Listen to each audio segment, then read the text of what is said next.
Mensonge. C'est pour parjure qu'elle sera condamnée à une peine de 6 mois d'emprisonnement et incarcérée le 7 mars 2008. Comment faire pour rivaliser avec Griffith ou Jones? Le dopage est-il une fatalité? Certains athlètes font le choix de rester propres, quitte à jouer les éternels seconds. Je dis, je ne suis pas dans un truc, je vais faire comme les autres parce que, voilà, ils se dopent. Après, c'est une question d'éthique et de conscience, de conscience, tout simplement. Donc, maintenant, moi, je vais à Pékin, toujours avec le même esprit qu'il y a 10 ans quand j'ai fait les championnats d'Europe et les autres Jeux olympiques. Et voilà. Voilà, je me préoccupe ni de Griffith, ni de Jones. En fait, en plus, j'y pense même pas à cette fille. Moi, franchement, pour moi, dans ma tête, c'était déjà tellement clair que ça n'a pas été une surprise, quoi, pour moi. Et ça fait longtemps que j'ai déjà passé le cap de Jones. Enfin, c'est déjà mis de côté, quoi. Je me dis, là, il y a une justice, et ça, c'est bien. Christine Arrau fait partie de cette nouvelle génération de sportifs qui disent refuser le dopage. Comme Christophe Basson, ancien coureur cycliste professionnel, malgré lui, il va devenir l'un des acteurs de l'affaire Festina. Souvenez-vous, 1998, séisme sur le Tour de France. La veille du départ, une des voitures de l'équipe Festina se fait contrôler à la frontière belge. À l'intérieur, on saisit des produits dopants, hormones de croissance et EPO. Le soigneur, Willy Vogt, passe vite à des aveux qui mettent au jour un système organisé et médicalisé de dopage au sein de l'équipe. Nous avons pris la décision d'exclure l'équipe Festina du Tour de France. Je donne rendez-vous l'année prochaine. Le leader, Richard Virenque, et ses coéquipiers sont entendus par la police. Tous vont avouer s'être dopés et désignent Basson comme le seul coureur clean de l'équipe. Basson, coureur anonyme, découvre la célébrité. Aujourd'hui, il est professeur d'éducation physique près de Bordeaux. Il se souvient de cette médiatisation. Tous les journalistes viennent me voir parce que je suis présenté comme le coureur de l'équipe, ne pas se doper.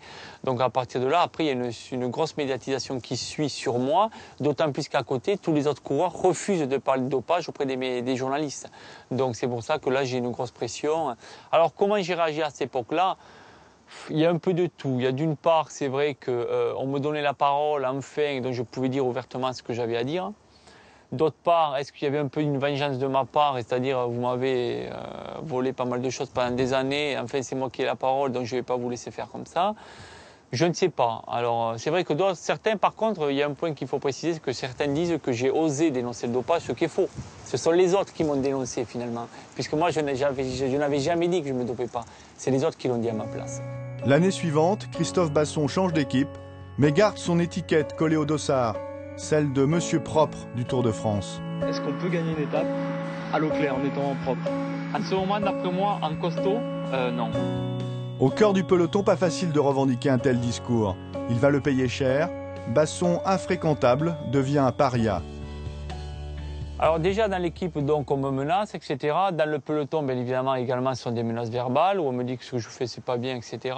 Jusqu'au jour où d'entrée, là, j'ai commencé à exploser, je dirais, à m'énerver, où il avait été décidé sur une étape. Alors c'était l'étape de Sestriere qu'Armstrong avait gagné haut la main avec je ne sais plus combien de minutes d'avance. C'était le seul à arriver sec d'ailleurs, tout le monde s'était mouillé derrière. Et là, à l'arrivée, j'ai vu des coureurs de mon équipe, Jean-Cyril Robin, par exemple, qui était à l'époque des leaders, dire « Ah, il y en a ras-le-bol, les écarts sont impossibles, ça se voit quand même qu'il est chargé, etc. » Moi, je vais aller voir les journalistes, je veux le dire ouvertement. Et là, je me suis dit « Enfin, ils vont me parler. » Et puis, 1 heure est passée, 2 heures après la douche, et finalement, tout le monde s'est tu. Personne n'a rien dit. Alors ça m'a pris un peu le chou. Et le lendemain, c'était une très longue étape de 250 km, avec 100 km de plat, et après un col, et ensuite l'Alpe d'Huez, ça avait l'arrivée à l'Alpe d'Huez. Et donc, il était décidé, un début de tour, j'entends comme ça, parce que les coureurs parlaient entre eux, qu'il était décidé de rouler tranquille pendant 100 km. Alors moi, énervé, comme personne ne me parlait, je n'étais pas censé le savoir. Dès la descente de Sestriere, je me suis mis à attaquer, en fait, alors qu'il avait été décidé de rouler tranquillement. Donc là, automatiquement, je m'attendais à la réaction. Je fais la descente de 6 km tout seul en tête, avec 30 secondes d'avance en bas, et je me retourne, qui roule derrière. Bien évidemment, l'équipe Armstrong, et mon équipe à moi, et l'équipe AG2R, et toutes les équipes françaises qui me roulent dessus. Et au moment où le peloton m'arrive, Armstrong qui m'attrape par l'épaule, enfin qui me traite de tout le peloton qui me traite de tout, presque à me jeter les bidons sur la tête. Et voilà, et donc après j'ai terminé mes 150 km en mangeant, en buvant, c'est la seule chose que j'avais à faire, puis je ne pouvais parler à personne. Et c'est ensuite que, justement, on a commencé à me reprocher que si les coureurs de mon équipe ne gagnaient pas des étapes, c'était par ma faute. Parce que tout simplement, on m'en voulait de ce fait, on ne laissait pas gagner l'équipe de la Française des Jeux. Et jusqu'au jour où ensuite j'ai craqué nerveusement sur un soir où j'ai pas dormi de la nuit, où j'ai décidé de quitter le Tour de France à la 15e étape, je crois. Mais à travers cette affaire, c'est une des valeurs essentielles du sport qui est atteinte, la solidarité. Elle devait protéger celui qui a eu le courage de rester propre. Au contraire, Christophe Basson va être relégué au banc des traîtres. Exclu du système, il préfère donc rompre avec ce peloton où règne la loi du silence, le chacun pour soi. La généralisation du dopage a bouleversé les mentalités. Tous les coureurs peuvent désormais rêver du maillot jaune. La gloire et l'argent sont plus facilement accessibles. Éric Boyer, ex-coureur pro, a connu ça. Pour doper sa carrière, il a reconnu avoir pris des amphétamines et des corticoïdes. Aujourd'hui, directeur de l'équipe de la Française des Jeux, il prône un cyclisme 100% clean. Une position difficile à faire accepter aux coureurs. Ils veulent tout de suite. Ils veulent tout de suite. C'est-à-dire qu'il faut qu'en 1 an, 2 ans, mais c'est très court, allez hop, la fortune, les victoires, etc. Et ça, je leur dis qu'ils n'y arriveront pas. Ça, ils n'y arriveront pas. C'est l'échec. S'ils pensent comme ça, à 22 ans, quand ils signent leur premier contrat pro, que ça y est, je suis pro, demain, c'est Tour de France, victoire d'étape, argent, c'est mort. S'ils raisonnent comme ça, c'est mort. Et cette impatience, perceptible dans le peloton, existe dans toutes les disciplines. Dans chaque sport, il existe une forme de dopage. Parce qu'il faut savoir que le dopage, c'est pas que pour être plus fort. Il y a dans le sport de tir de précision, par exemple, on va pas prendre des anabolisants pour être plus gros, plus fort.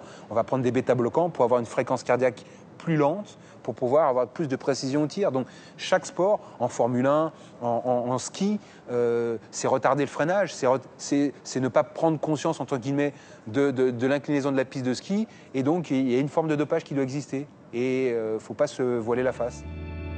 Comment participer à des compétitions sans penser à la victoire, et uniquement à la victoire? Serge Simon a bien connu ce dilemme quand il était joueur de rugby de haut niveau. Reconversion réussie, aujourd'hui Serge Simon est médecin psychiatre, une spécialité qui lui permet de mieux décrypter cette pression qui pèse sur chaque athlète. On est tous des consommateurs de sport. Quand je regarde la Coupe du Monde de rugby, j'ai envie qu'on soit champion du monde. Quand je regarde les Jeux Olympiques, j'ai envie qu'on ramène une boîte de médailles.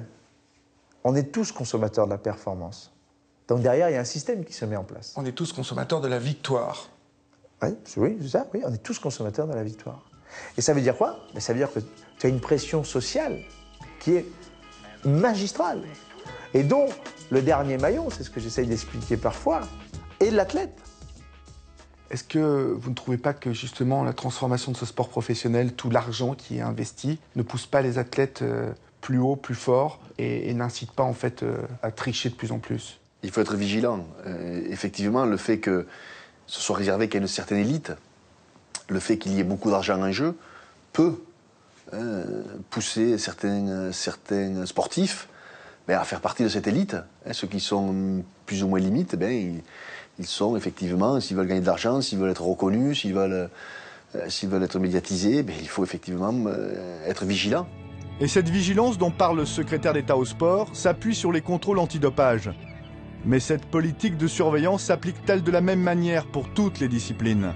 Le cyclisme apparaît comme le bouc émissaire de la lutte antidopage. Lors des derniers Tours de France, les contrôles systématiques ont conduit à l'éviction de plusieurs vainqueurs de l'épreuve. A l'inverse, le football, universel et au cœur d'intérêts financiers colossaux, serait-il au-dessus des lois? J'ai rien vu dans le football. J'ai vu peut-être un athlète qui n'était pas clean, enfin un footballeur en l'occurrence, dans le football, mais je ne parlerai pas de généralité. N'empêche que les cadences du football, elles sont hallucinantes. On rajoute des matchs amicaux, on rajoute des trucs, c'est impressionnant. Et on peut imaginer que je ne vois pas pourquoi le football serait épargné alors que c'est le milieu où il y a le plus d'argent possible, quoi. Et le tennis est dans le même cas, on n'en parle pas beaucoup non plus. Et pourtant, des affaires suspectes dans le foot, il en existe. Mort subite de footballeurs en plein